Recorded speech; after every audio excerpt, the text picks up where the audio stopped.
تعرف ايه اعظم معركة في حياتك؟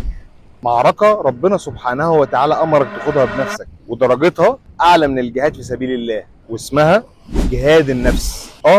النفس اللي احنا كلنا عايشين معاها ومش مدركين انها اخطر عدو لينا، ومن خطورتها ربنا سبحانه وتعالى اقسم عليها 7 اقسام متتالية في اطول قسم في القرآن الكريم. بسم الله الرحمن الرحيم: والشمس وضحاها والقمر إذا تلاها والنهار إذا جلاها والليل إذا يغشاها والسماء وما بناها والأرض وما طحاها ونفس وما سواها.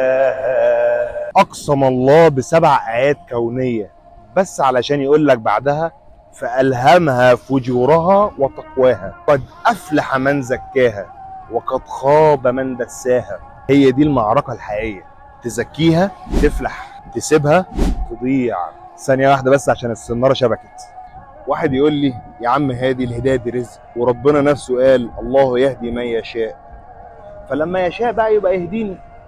يا جميل، الهداية في الأول وفي الآخر لله طبعا، بس أنت تفتكر ربنا بيهدي عباده بعشوائية؟ الله يهدي من يشاء، اللي عايز يتغير، اللي بيطلب من ربنا الهداية، اللي بيجاهد نفسه، ده اللي ربنا بيهديه. حتى لو لسه بيغلط، حتى لو وقع بيقوم يقف تاني، ما احنا مش ملايكة. المهم انه مش سايب نفسه، تاخده على فين ما تحب. وفي نقطة تانية اسمح لي اتكلم معاك فيها. تعرف ان في يوم القيامة المجرم اللي عمره ما زكى نفسه ولا حتى سعى لهداية هيقف قدام العذاب ويتمنى يفتدي بنفسه. يود المجرم لو يفتدي من عذاب يومئذ ببنيه وصاحبته وأخيه وفصيلته التي تؤويه ومن في الأرض جميعا ثم ينجيه. يعني نفسه يفتدي بعياله بمراته بعشيرته بكل أهل الأرض. بس لحظة واحدة، هو فين أمه؟ فين أبوه؟ ليه ما جابش سيرتهم؟ تعرف؟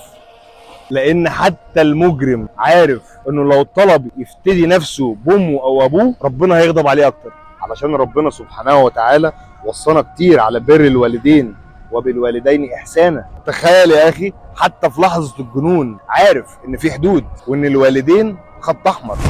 طب أنت دلوقتي بدأت تحاول بس مش شايف نتيجة، ما تقلقش خالص، ربنا مش بيحاسبك على النتيجة أصلا، ربنا سبحانه وتعالى بيحاسبك على السعي، وأن ليس للإنسان إلا ما سعى. تخيل، مش ما أنجز ولا ما وصل، لا، ما سعى بس، وإن السعي ده مش بيروح، وأن سعيه سوف يرى.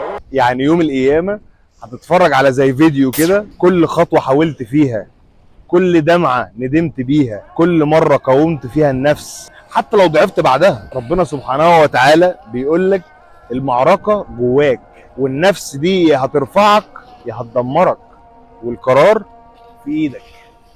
فبالله عليك ما تقولش لما رمضان يجي، ما تقولش انا لسه صغير، قول انا هبدأ حتى لو بخطوة، وافتكر دايما ربنا بيشوف سعيك. اكتب لي كومنت وفرحني، قول لي انا هبدأ معركتي مع النفس وهكمل لحد ما انتصر. وما تنساش شارك الحلقة مع اللي بتحبهم، ربنا يجعلك ويجعلني سبب لبداية طريقهم. السلام عليكم.